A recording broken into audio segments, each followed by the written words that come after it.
Students, आज के video में हम मैट्रिक्स का नेक्स्ट टॉपिक यानी कि मैट्रिक्स मल्टीप्लिकेशन पढ़ने वाले हैं। इसमें मैंने 2 बाय 2 ऑर्डर की यानी कि 2 गुणा 2 क्रम की किन्हीं दो अवयवों को किस तरह से गुणा किया जाता है ये लास्ट वीडियो में बताया था। अगर आपने वो वीडियो नहीं देखा है तो डिस्क्रिप्शन बॉक्स में आपको लिंक मिल जाएगा, उसे ज़रूर जाके देखिए। और मोस्ट इम्पॉर्टेंट टॉपिक्स और सिलेबस के टॉपिक वाइज वीडियोस का लिंक भी आपको डिस्क्रिप्शन बॉक्स में मिल जाएगा। आज हम यहाँ पर पढ़ने वाले हैं 3 बाय 3 ऑर्डर की मैट्रिसेस को हम कैसे मल्टीप्लाई करते हैं ये सीखेंगे और उस पर बेस्ड कुछ इंपॉर्टेंट प्रॉब्लम्स करेंगे। ये टॉपिक बहुत ज़्यादा इंपॉर्टेंट है 6 मार्क्स के लिए। 2018 और 19 में यहाँ से 6 मार्क्स का एक क्वेश्चन बना है, तो इसे बहुत अच्छी तरीके से आप लोग सीखें। ये इम्पॉर्टेंट होने के साथ साथ बहुत ही ज़्यादा आसान भी है। तो स्टार्ट करते हैं आज का टॉपिक। तो मैंने मैट्रिक्स के बेसिक रूल्स बताए थे आपको पिछले वीडियो में, उन्हीं रूल्स को कंटिन्यू करते हुए यहाँ पर हम 3 बाय 3 ऑर्डर की, ऑर्डर क्या होता है बताया था। ऑर्डर का मतलब होता है जितने भी रो हैं और जितने कॉलम हैं उन्हें हम इनटू में इस तरह से लिख देते हैं। इसको 3 क्रॉस 3 या 3 बाय 3 बोला जाता है। आज हम 3 बाय 3 ऑर्डर की मैट्रिसेस का मल्टीप्लिकेशन सीखने वाले हैं और ये इंपॉर्टेंट है आपका एग्ज़ाम के लिए भी। तो देखिए यहाँ पर को जैसा कि मैंने आपको बताया है कि जो हॉरिजॉन्टल वाली लाइंस होती हैं ये कहलाती हैं रोज़। दीज आर कॉल्ड रोज़। अगर मैं ये फर्स्ट वाली बोलूँ तो ये रो 1 है R1, ये R2 है, ये R3 है, ये पहली रो, दूसरी रो एंड थर्ड रो। और जो ये वर्टिकल होते हैं ये वर्टिकल वाले कहलाते हैं कॉलम्स। तो ये वाला जो है ये फर्स्ट कॉलम है, ये सेकंड कॉलम है, ये थर्ड कॉलम है। तो हमेशा मैट्रिक्स को मल्टीप्लाई करते समय आपको ध्यान देना होता है, रूल होता है RC। अब मल्टीप्लाई कैसे होगा, पहले जो पहली रो है R1 वो जाके मल्टीप्लाई होगी, ये पहली रो है R1 ये जाके मल्टीप्लाई होगी पहले कॉलम से, फिर ये होगी दूसरे कॉलम से, फिर होगी तीसरे कॉलम से। तो R1 एक एक करके तीनों कॉलम से मल्टीप्लाई होगी C1, C2 और C3 से। तो इस रूल को आपको ध्यान में रखना है। अब कैसे ये मल्टीप्लाई होगी देखिए, ये मैं आपको पिछले वीडियो में भी बता चुकी हूँ। तो पहली रो को R1 को सबसे पहले C1 से, यानी कि ये C1 है, ये R1 है, तो R1 और C1 को मल्टीप्लाई करना है। 3 एलिमेंट्स आपको यहाँ दिख रहे हैं, 3 एलिमेंट्स यहाँ दिख रहे हैं। तो मल्टीप्लाई कैसे होंगे, पहला एलिमेंट इसके पहले एलिमेंट से प्लस दूसरा एलिमेंट इसके दूसरे एलिमेंट से प्लस तीसरा एलिमेंट इसके तीसरे एलिमेंट से। तो जब पहला एलिमेंट इसका A11 मल्टीप्लाई होगा इससे तो ये बनेगा A11 B11 प्लस दूसरा एलिमेंट दूसरे से मल्टीप्लाई होगा A12 B21 प्लस ये पहली रो का तीसरा एलिमेंट पहले कॉलम के तीसरे एलिमेंट से मल्टीप्लाई होगा तो ये बनेगा A13 इंटू B31। अब आएगी R1 की बारी C2 से मल्टीप्लाई होने की। तो ये जो फर्स्ट रो R1 है अब ये जाके मल्टीप्लाई होगी C2 से, बिल्कुल इसी तरह से पहला एलिमेंट पहले से प्लस दूसरा एलिमेंट दूसरे एलिमेंट से प्लस तीसरा तीसरे से। तो ये आपका बन जाएगा A11 into B12 plus A12 into B22 plus ये तीसरा यहाँ जाके मल्टीप्लाई होगा A13 इंटू B32। तो इस तरह से ये मल्टीप्लाई होगा। अब इसके बाद R1 की बारी आएगी C3 से मल्टीप्लाई होने की। तो अब ये पहली रो जाके पहले कॉलम से मल्टीप्लाई होगी और कैसे मल्टीप्लाई होगी, 1 बाय 1। तो 1 बाय 1 देखिए पहला एलिमेंट पहले से होगा तो ये आएगा A11 इंटू B13 प्लस ये दूसरा एलिमेंट दूसरे से मल्टीप्लाई होगा तो A12 इंटू B23 प्लस तीसरा एलिमेंट तीसरे से मल्टीप्लाई होगा तो A13, ये थोड़ा सा स्पेस कम है, इंटू B33। तो इस तरह से ये मल्टीप्लाई होंगे। बिल्कुल इसी तरह से अब सेकंड वाली रो जाके पहले कॉलम से, अब सेम बात हो जाएगी R2 के लिए। R2 C1 से होगा, R2 C2 से और R2 C3 से। तो R2 है हमारी ये, this is our second row.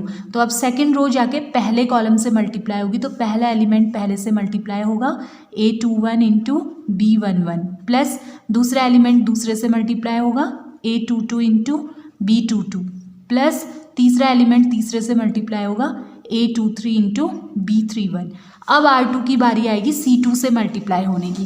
तो ये आपका बनेगा A21 into B12 plus second वाला सेकेंड से मल्टीप्लाई होगा A22 into B22 plus third element third से मल्टीप्लाई होगा A23 इंटू B32। सिमिलरली अब R2 जाके C3 से मल्टीप्लाई होगी। तो R2 जब C3 से मल्टीप्लाई होगा तो ये बनेगा A21 into B13 plus second element second से A22 into B23 plus third element third से A23 इंटू B33। बिल्कुल इसी तरह से थर्ड वाला अब R3 जाके R3 पहले C1 से, फिर R3 C2 से, फिर R3 C3 से मल्टीप्लाई होगी।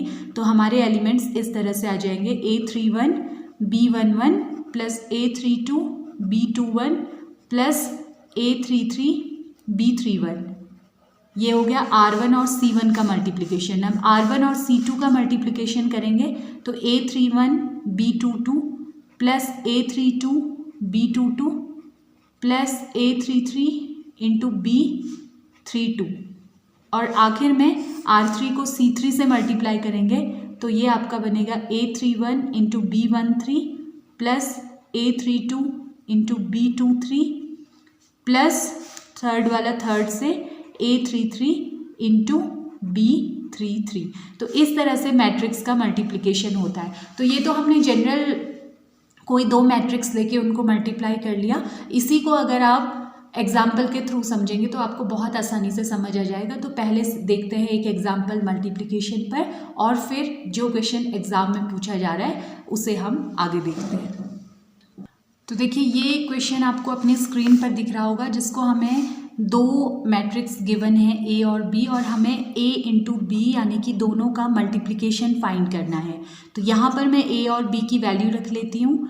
ये हो गया 0 -3 1 2 -1 1 2 -1 1 इंटू, इन दोनों के बीच में कोई साइन नहीं है, दैट मीन्स ये मल्टीप्लिकेशन में है।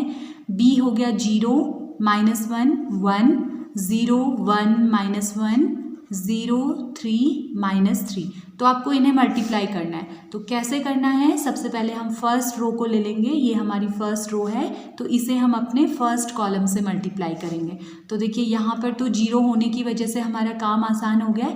पहला एलिमेंट पहले से मल्टीप्लाई होगा 0 आ जाएगा, प्लस -3 इंटू 0 करेंगे तो ये दोनों मल्टीप्लाई होके 0 ही आएंगे।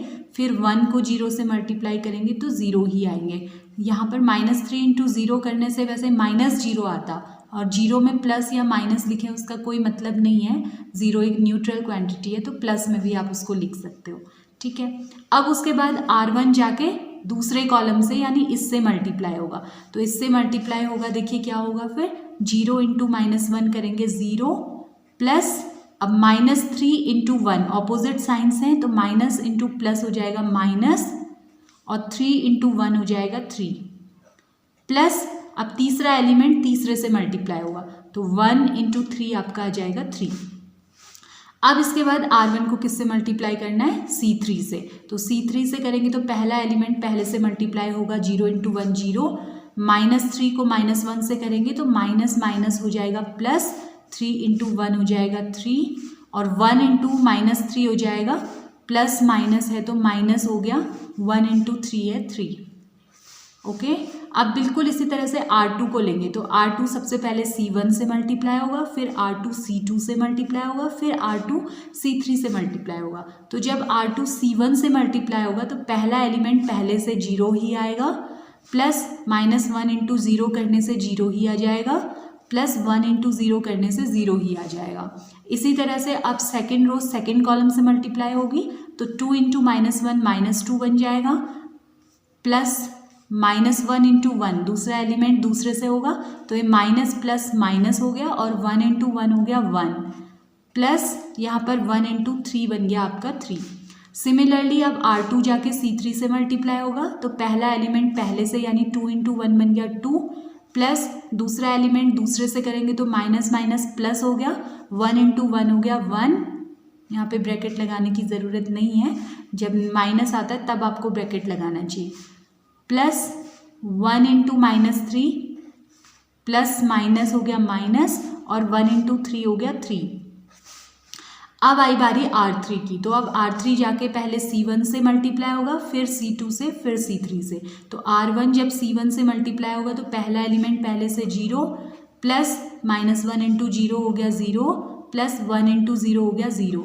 अब इसके बाद R3 जाके C2 से मल्टीप्लाई होगा, तो पहला एलिमेंट पहले से होगा, तो 2 इंटू -1 प्लस माइनस माइनस और 2 इंटू 1 2। पहले साइन का आप जरूर ध्यान रखिए, बीच में हमेशा प्लस आता है। अब पहले प्लस लगा लीजिए, फिर मल्टीप्लाई कीजिए। -1 इंटू 1 करेंगे तो ये माइनस है, ये प्लस है, माइनस हो जाएगा। 1 इंटू 1 हो गया 1 प्लस 1 इंटू 3 हो गया 3। अब बिल्कुल इसी तरह से R3 जाके C3 से मल्टीप्लाई होगा, तो पहला एलिमेंट पहले से होगा तो 2 प्लस, अब दूसरा एलिमेंट दूसरे से होगा, माइनस माइनस प्लस हो गया, 1 इंटू 1 हो गया प्लस 1 इंटू -3, तो 1 इंटू -3 करने से ये आ जाएगा -3। तो ये हमारा मल्टीप्लिकेशन हो गया। अब हम इसे सॉल्व करेंगे तो 0 + 0 + 0 0 हो जाएगा। यहाँ पर को 0 प्लस माइनस ब्रैकेट हटाएंगे तो माइनस हो जाएगा, 3 + 3 एज इट इज़ आ जाएगा। ऐसे ही यहाँ पर 0 + 3 प्लस माइनस माइनस है 3, यहाँ पर 0, इधर -2 -1 हो गया -3, या आप -2 ऐसे ही रहने दीजिए, प्लस माइनस हो गया -1 प्लस 3, यहाँ पर हो गया 2 + 1 प्लस माइनस -3, और ये हो गया 0, यहाँ पर फिर वही -2 प्लस माइनस -1 प्लस 3 2 + 1, यहाँ ब्रैकेट हटाएंगे तो -3। तो ये देखिए अब आपका बन जाएगा 0, ये 3 से 3 कैंसिल हो जाएगा, ये पूरा 0 हो गया।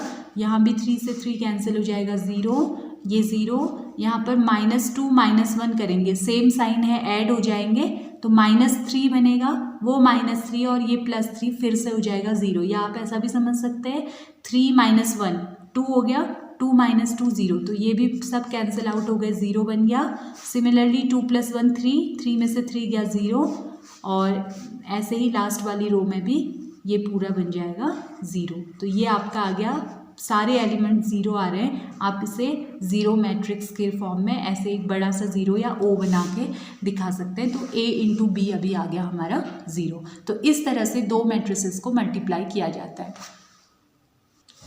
तो देखो नेक्स्ट क्वेश्चन में हमको A गिवन है, I यानी कि एक आइडेंटिटी मैट्रिक्स गिवन है। अगर I नहीं भी गिवन है तो आप खुद भी इसे बना सकते हैं। आपको डायगोनल यानी विकर्ण के अवयवों को 1 रखना है, बाकी सब 0 होने चाहिए, और हमें यहाँ पर प्रूव करना है ये। तो देखिए जो हमें प्रूव करना है उसमें हमें a² की ज़रूरत है, 4a की ज़रूरत है और 5i की ज़रूरत है। तो हम इन तीनों को पहले अलग अलग कैलकुलेट कर लेते हैं, उसके बाद LHS में वैल्यू रखेंगे तो हमें RHS 0 यानी कि नल मैट्रिक्स मिल जाना चाहिए। तो सबसे पहले हम निकालेंगे a² का मतलब क्या हुआ, कोई भी नंबर का स्क्वायर यानी वो खुद से ही मल्टीप्लाई हो रहा है, a इंटू ए। तो a इंटू ए में हम वैल्यू रख देते हैं, a है हमारा 1 2 2 2 1 2 और 2 2 1 इंटू फिर से a, तो a हो गया 1 2 2 2 1 2 2 2 1। तो अब मल्टीप्लाई करना है, तो मल्टीप्लाई करने का रूल मैंने आपको बता दिया। सबसे पहले R1 को लेकर C1 से, R1 को C2 से, R1 को C3 से मल्टीप्लाई करना है। तो जब आप R1 को C1 से मल्टीप्लाई करेंगे तो पहला एलिमेंट पहले से मल्टीप्लाई होगा और 1 इंटू 1 आपका आ जाएगा 1, प्लस आता है दूसरा एलिमेंट दूसरे से मल्टीप्लाई होगा, 2 इंटू 2 आ जाएगा 4, प्लस आता है तीसरा एलिमेंट तीसरे से मल्टीप्लाई होगा, 2 इंटू 2 आ जाएगा 4। अब सिमिलरली R1 को पकड़ के किससे मल्टीप्लाई करना है, C2 से। तो अब इस R1 को मैं मल्टीप्लाई करूँगी C2 से। तो अब देखो क्या आएगा, पहला एलिमेंट पहले से मल्टीप्लाई होगा तो 1 इंटू 2 2, प्लस दूसरा एलिमेंट दूसरे से यानी 2 इंटू 1 हो गया 2, प्लस तीसरा एलिमेंट तीसरे से यानी 2 इंटू 2 हो गया 4। और सिमिलरली अब ये R3 जाके C3 से मल्टीप्लाई होगा। अब अगली बार ये R3 जाके C3 से मल्टीप्लाई होगा, तो ये आपका क्या बनेगा, 1 इंटू 2 हो गया 2, प्लस 2 इंटू 2 हो गया 4, प्लस 2 इंटू 1 हो गया 2। ओके, अब बिल्कुल ऐसे ही अब सिमिलरली आपको R2 को C1 से, फिर C2 से, फिर C3 से मल्टीप्लाई करना है। तो R2 को C1 से करेंगे तो 2 into 1 2, plus 1 into 2 2, plus 2 into 2 हो जाएगा 4। अब R2 को C2 से करेंगे 2 into 2 4, plus 1 into 1 1, plus 2 into 2 4। फिर R2 को C3 से करेंगे तो 2 into 2 4, plus 1 into 2 2 plus 2 into 1 2। अब सिमिलरली R3 को करना है C1 C2 C3 से, तो R3 को C1 से करेंगे तो 2 into 1 2 plus 2 into 2 4 plus 1 into 2 2। फिर R3 को C2 से तो 2 into 2 2 plus 2 into 1 2 plus 1 into 2 2। और फाइनली R3 को C3 से 2 into 2 4 plus 2 into 2 4 plus 1 into 1 1। तो अब ये आपका बन गया है 4 4 8 and 9। This is 8, this is again 8 8 9 and this is 8, this is again 8। There is some mistake. क्या मिस्टेक हुई देखिए यहाँ पर, जब हम R3 को C2 से मल्टीप्लाई कर रहे थे तो 2 इंटू 2 4, दिस इज 4। तो उसके बाद हमारा 4 प्लस 2 प्लस 2 4 6 2 8 आ जाएगा एंड दिस इज अगेन 9। तो ये हमारा आया है a स्क्वायर। अब हमें किस किस की ज़रूरत है, 4a और 5i की।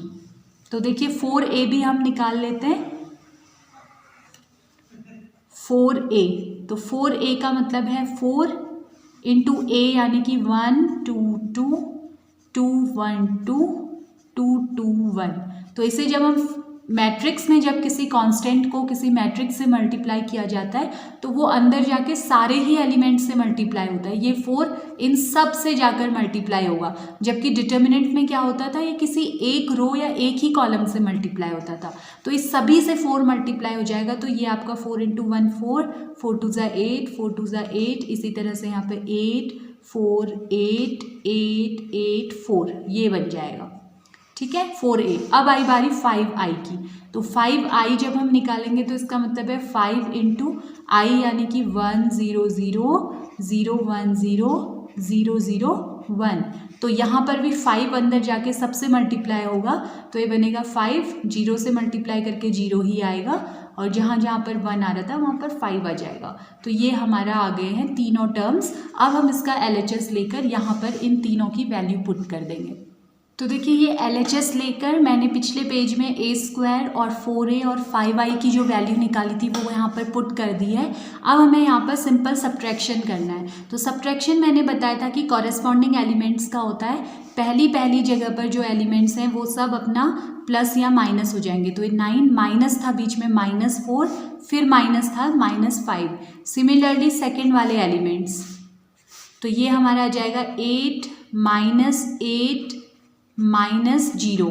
इसी तरह से थर्ड वाले एलिमेंट्स, तो ये आएगा 8 -8 -0। सिमिलरली सेकेंड वाले में भी ये हो जाएगा 8 -8 -0 8 -8 -0। अब ये वाला होगा तो 9 -4 -5।